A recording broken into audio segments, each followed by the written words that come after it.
Lady Antonia Fraser, a London resident, is the widely heralded author of several best-selling biographies of notable British figures, including Mary Queen of Scots, Royal Charles, and Cromwell. To millions of mystery readers, she is known as the creator of Jemima Shaw, television interviewer and capable detector of criminals.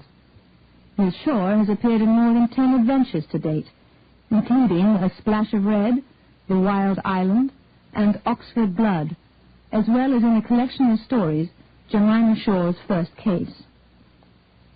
Getting to Know You, by Antonia Fraser. The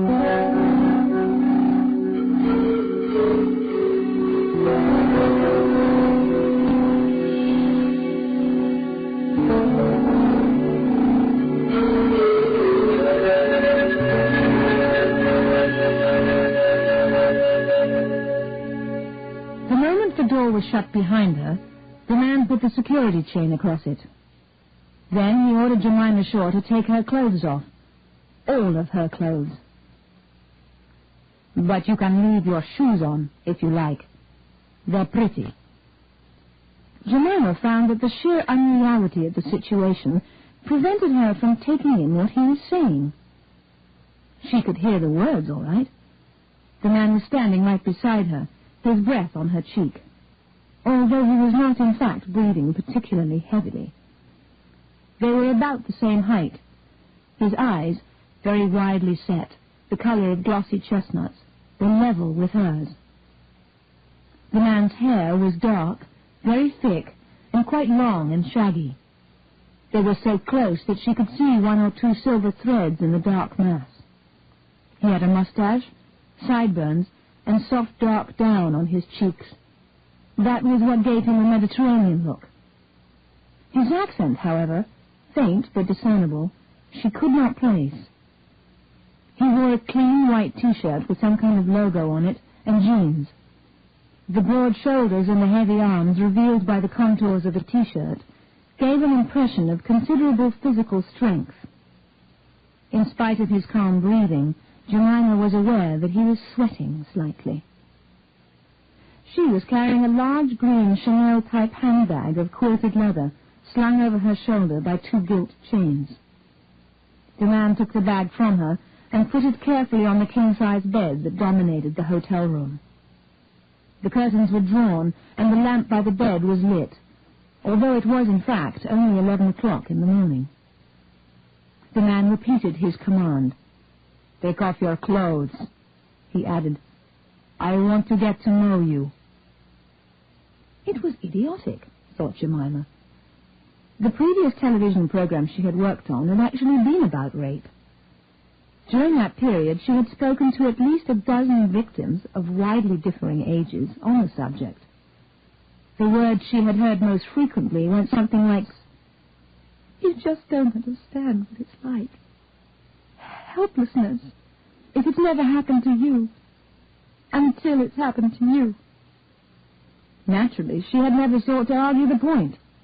Her intention as an investigative television reporter had been to present her evidence as sympathetically but candidly as possible in order to illustrate just that gulf between sufferers and the rest, however well-intentioned. The program about rape had been the last in a series of which the overall title had been Twice Punished. It had concentrated on the tragic social after-effects of certain crimes. Helplessness. You just don't understand until it happens to you. Now it seemed Jemima was going to find out for herself the truth of those sad, despairing cries. Rather too late for her program, ironically enough. And she had a feeling she was going to lose a sense of irony, or detachment, she could hang on to in the present situation, and then something more. "Take off your clothes," the man said for the third time. "I want to get to know you." He was still not hurried or breathing heavily. Only the slight perspiration on his upper lip betrayed any kind of agitation. Jemima now guessed him to be Moroccan or Algerian, maybe even Turkish. His actual use of English was more or less perfect. "Who are you? And where is Clemency Vane? I've come to interview Clemency Vane." Jemima decided the best course was to ignore the ludicrous, frightening command altogether and attempt in some way to gain a mastery of the situation. She was glad to find that her own voice was absolutely steady, even if she, unlike the man himself, was panting a little. She found that she was also able to manage a small, sweet, composed smile, the one the viewers loved, because Jemima generally went on to demolish the recipient of that sweet smile, some pompous political leader, perhaps, politely, but totally. Jenny, he accented the last syllable just slightly, is not here. I have come instead. Now you will take off your clothes, please, or... He paused as if to consider the situation in a rational manner. I could perhaps take them off for you, but you would probably prefer to do it yourself. The man bent forward and undid the loose drawstring tie at the neck of Jemima's cream-colored jersey dress. His hands, like his shoulders, were large and muscular. They were covered with dark hair. The nails, Jemima noticed automatically, were very clean, as if scrubbed, and well kept. He undid the first pearl button and made as if to touch the second, and then he drew back. This is where I scream, thought Jemima. Argument stops here. There must be somebody in earshot in this damn barn of a hotel. Don't touch me, please, she said aloud. And I must tell you that whoever you are, my camera crew are due to arrive in this room in exactly 1 minute. They took the next lift. Oh, don't be frightened. The man ignored her remark about the camera crew, which was in itself a worrying sign, since it was in fact quite untrue. Jemima doubted whether at this precise moment anyone in the world knew exactly where she was. Not even Cherry, her faithful PA at Megalith Television. I'm not going to hurt you, he said. Even if you scream, he had clearly read her mind. I shall not hurt you, only silence you with this. For the first time, Jemima realized the man a large white scarf or cloth on his arm. But please do not scream. There would be no point, I think, since both the rooms near us are empty and the maid is far away. The man hesitated. Then he led Jemima quite gently but firmly in the direction of the large bed. They both sat down. That brought her, possibly, within reach of her green handbag. But what kind of weapon was a soft quilted leather handbag, however large? The man gazed at her earnestly with those wide-apart brown eyes. I have seen you on television, Jemima. I think you're very beautiful, and you're intelligent, too. I like that very much. You'll find I really appreciate your intelligence when we get to know each other better. Women should cultivate their intelligence so as to be of interest to men. How can a stupid woman be of any interest to a man? Education is very important for women in order to help their man. Now that the man was talking, almost rattling along, poking his face close to hers, talking at manic speed, but not attempting otherwise to touch her or her clothing in any way, the best plan seemed to be to keep him at it. The education of women, a bizarre subject to discuss, perhaps, under the present circumstances, but one on which Jemima did at least have strong views, if not precisely these views.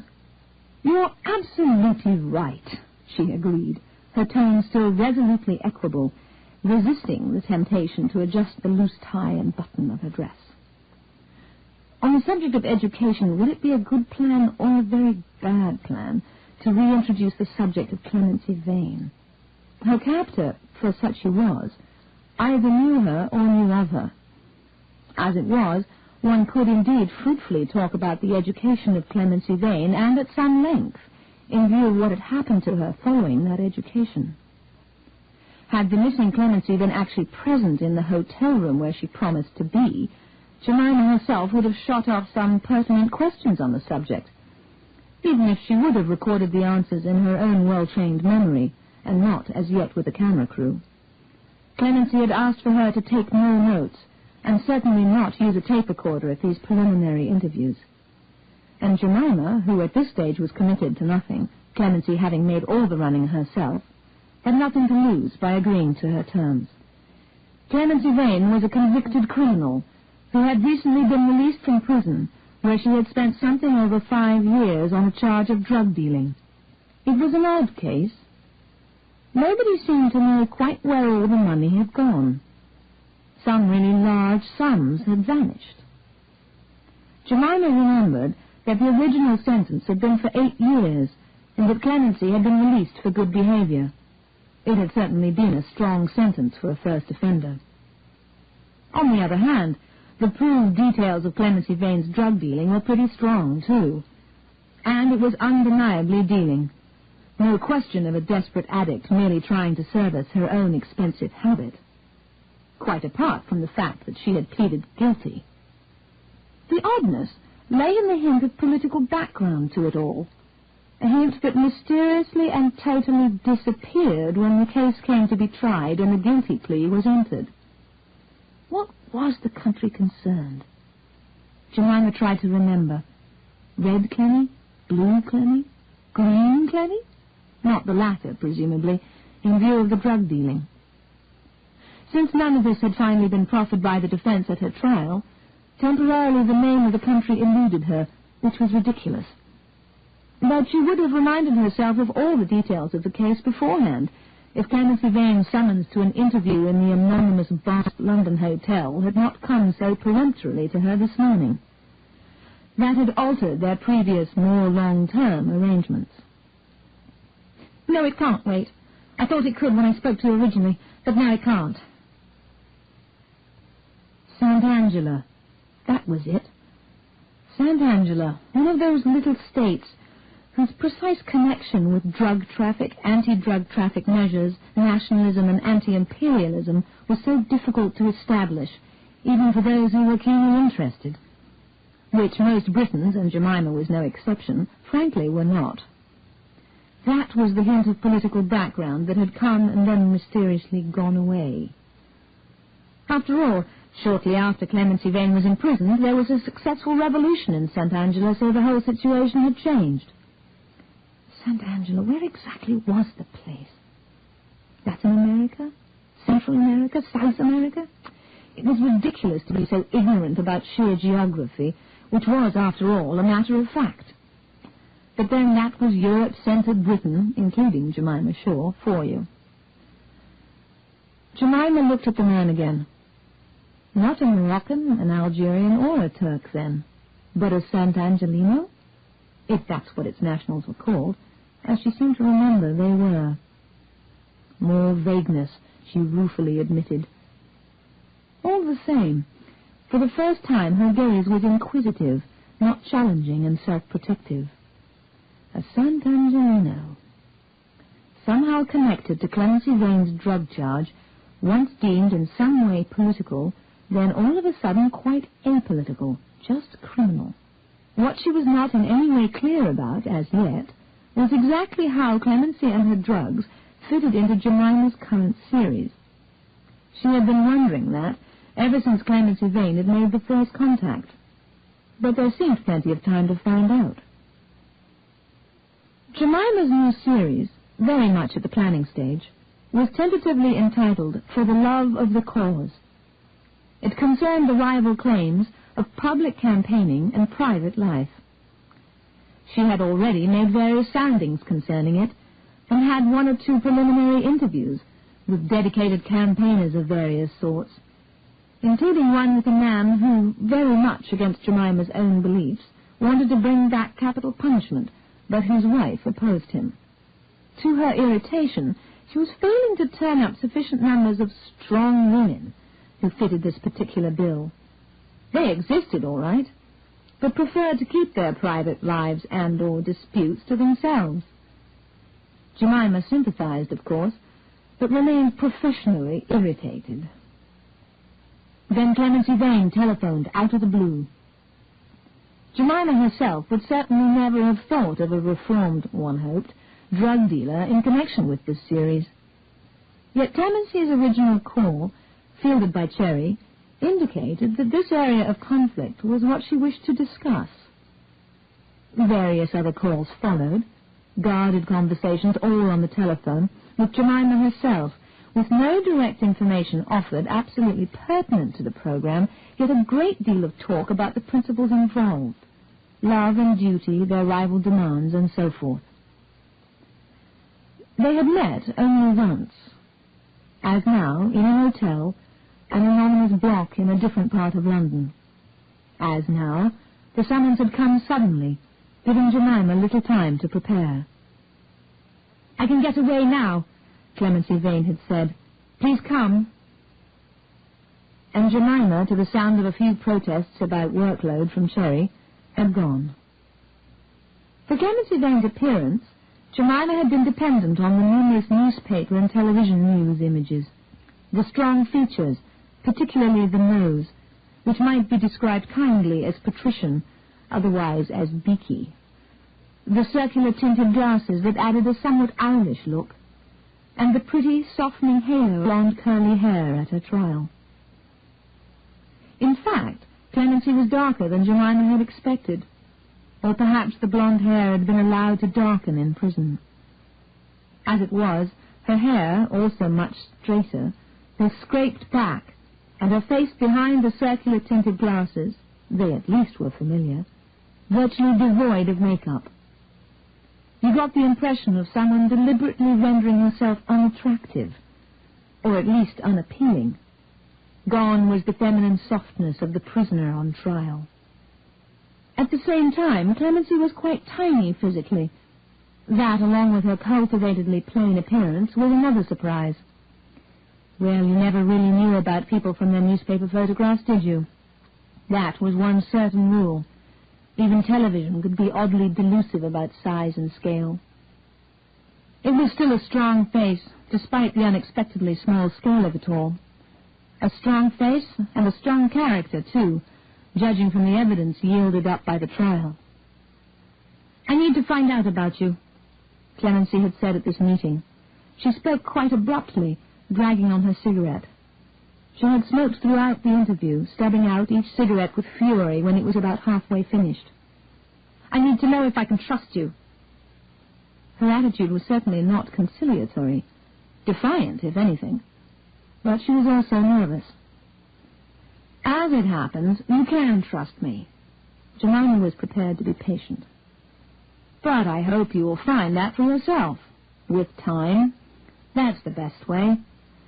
I'm in no hurry about this series. We've only just started to research it, as a matter of fact. For the love of the cause. It's a fascinating topic, but a tricky one. I need to get exactly the right people. That piece in the paper. The woman spy in love with an Israeli. Ah, you saw that. I wondered. Premature, I'm afraid. She won't talk to us. Too much conflict already about what she did for love. I, too, did it for love," Clemency said, interrupting her. "You could say that I, too, gave up everything for love." She was busy stubbing out yet another of those wretched cigarettes, and she did not look at Jemima as she spoke. "You mean there was a man involved?" Jemima spoke tentatively. Clemency's nervousness was perhaps not surprising under the circumstances, but quite marked all the same, including this sudden out-of-the-blue request for a face-to-face interview. She had no wish to frighten her off at this stage. "Correct. There was a man." Clemency pulled on her cigarette with increasing ferocity and then once again stubbed it out. "That didn't come out at the trial. I didn't want it to. I pleaded guilty and that was that." "Is he still involved? Or rather, are you still involved with him? You were in prison a long time. Or is it over? Is it this love versus duty question of the woman spy and the Israeli you mentioned when you first contacted me? Is that what we might talk about on the program?" Jemima realized too late that she had posed too many questions too quickly. An obstinate, closed expression on Clemency Vane's face warned her of her mistake. "I don't want to say any more at the moment. You must understand. There are problems."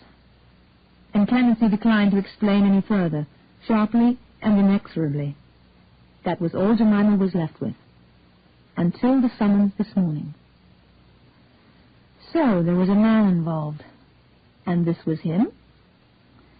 Was Jemima now looking at the man for whom Clemency, product of a privileged education, showered with worldly advantages by her doting parents, clever enough to achieve university, achieve anything she wished in truth, had thrown it all away?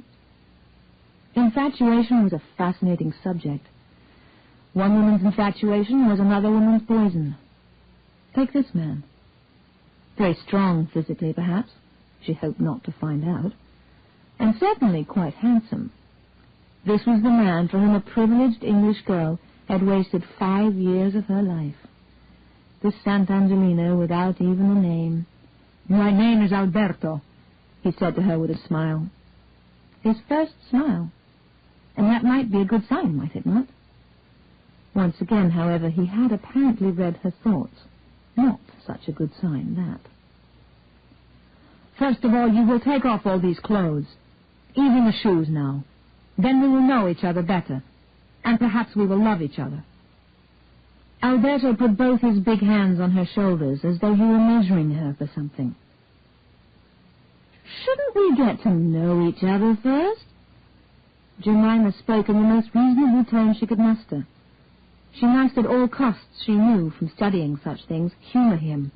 She must not arouse his violence, his hostility, give him that psychological impetus he needed to transform the situation from polite parleying to physical action. It was the feeling of helplessness that was so terrible, just as she had been told so many times. "And perhaps we will love each other." Oh, for God's sake, it wasn't the stripping that mattered. Jemima had a beautiful body, or at least had been assured of it enough times to lack self-consciousness on the subject. She had no particular feeling about nudity and privacy either, sunbathing topless or even naked when it seemed right without giving much thought to the subject.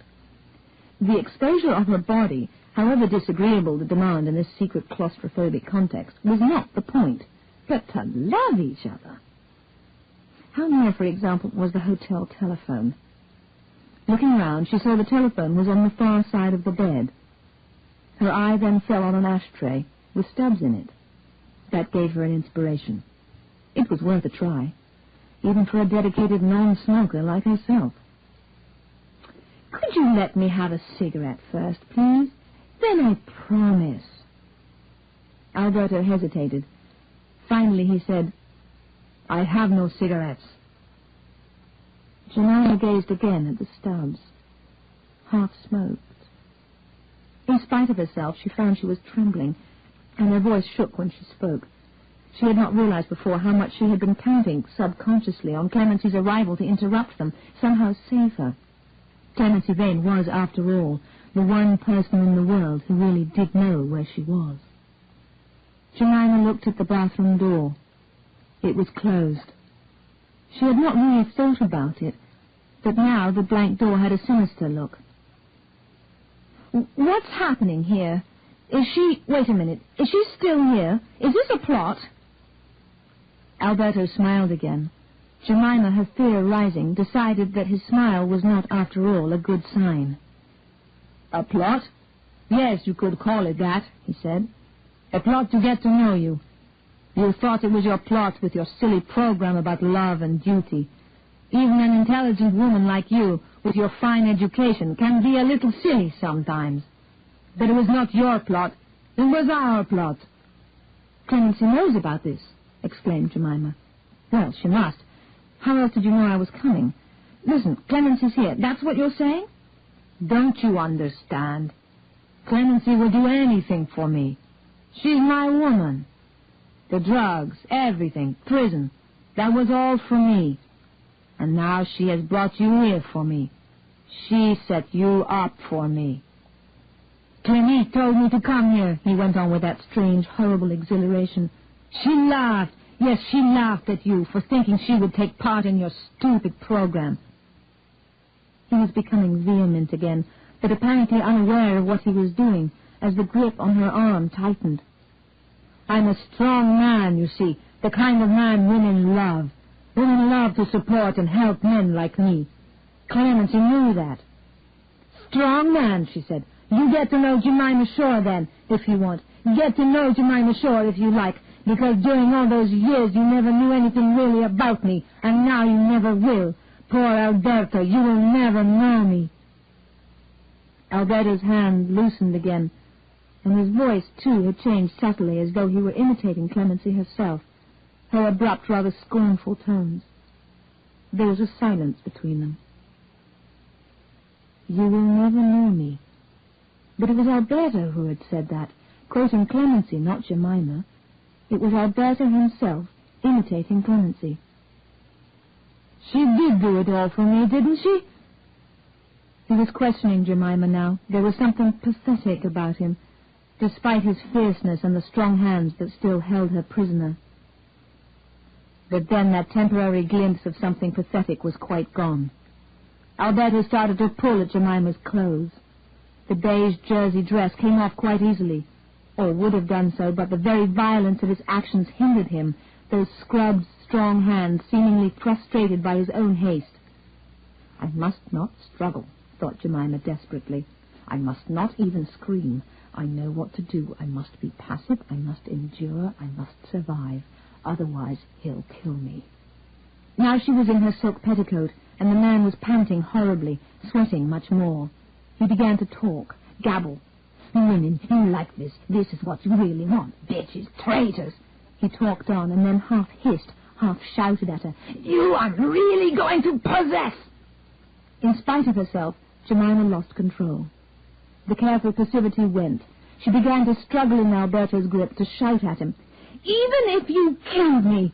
Having raped me was the unspoken phrase, but still she did not wish to pronounce the words, in spite of everything. Even if you kill me, and especially if you kill me, you would not get to know me. You would not possess me. Alberto stopped. He still held her. Now they were both sweating, panting. She said that. Clemency. But before Alberto spoke the words, Jemima knew the truth. Understood suddenly and clearly what had been implicit all the time. What had been done for love, once long ago and once only recently. Alberto, she spoke more strongly now. Release me, then let me go into the bathroom. No, it's not right. Some of the power was waning in him, the passion. Jemima felt it. Her own increased. She's there. Clemmy, he added in a low voice.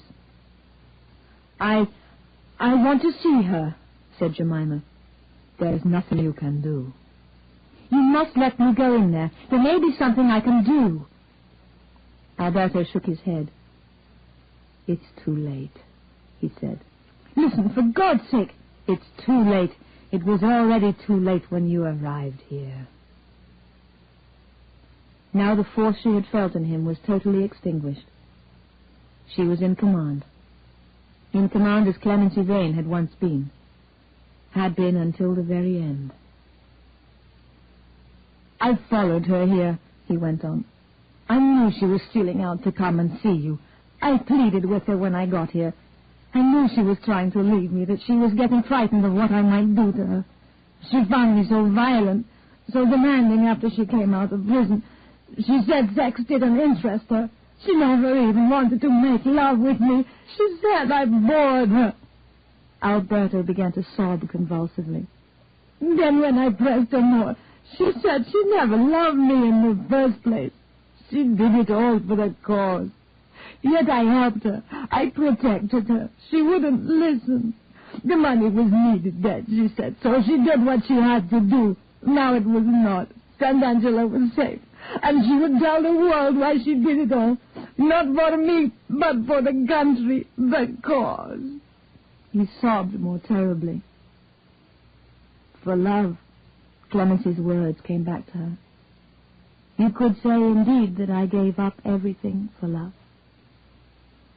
Dry, wry, defiant words.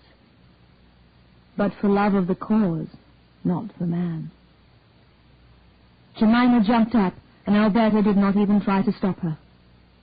She pulled on her dress, and he made no move to stop that either. She went into the little clean white hotel bathroom, saw the shower, The bright, pristine towels on the rail. Not very big towels, an unremarkable beige color. It was that kind of hotel. All the towels were clean and untouched except one. That was the towel draped inadequately over the body of Clemency Vane, lying in the bath. The towel left her face exposed, or perhaps Alberto had not wished to cover it. Certainly he had not closed Clemency's eyes. They stared at Jemima, sightless and bulging, above the purpled discoloration of her face, the mouth, and the tongue. There was no sign of what Alberto had used to strangle her. But the memory of his strong, black-haired, well-tended, well-scrubbed afterward, muscular hands came back to her. The hands that had held her, Jemima, and tried to know her, as in the end they had never known Clemency Vane. "I told you to wait," Alberto said from the bedroom. He had not moved. "You can go away now," he added, in a remote voice, as though the subject no longer interested him. "I shan't harm you. Go. It's nothing to do with you any more." Much later, back at the Megalith office about 7 o'clock, Cherry said to Jemima with that cheerfulness she maintained even toward the end of the office day, "Where were you this morning? There were quite a few calls. You left a message saying you were out seeing that woman, what's her name, the drug runner who did it all for love, the persistent one who kept ringing up about the new program. But you never left me a number. Did you see her?" "I saw her," said Jemima. Later she would tell Cherry, of course, as she told her everything. And later still everyone would probably know. But not just now. "Was there anything in it for the program?" inquired Cherry. "She was so sure she could help us." "No, after all, nothing in it for the program." "Oh, well," said Cherry comfortably, "you never really know about people, do you?" Jemima Shaw agreed.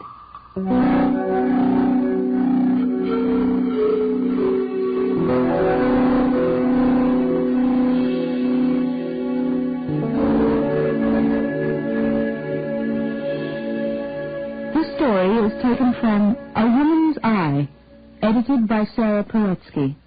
All rights reserved. Narration by Jimmy Leishman. Music by Craig Harris.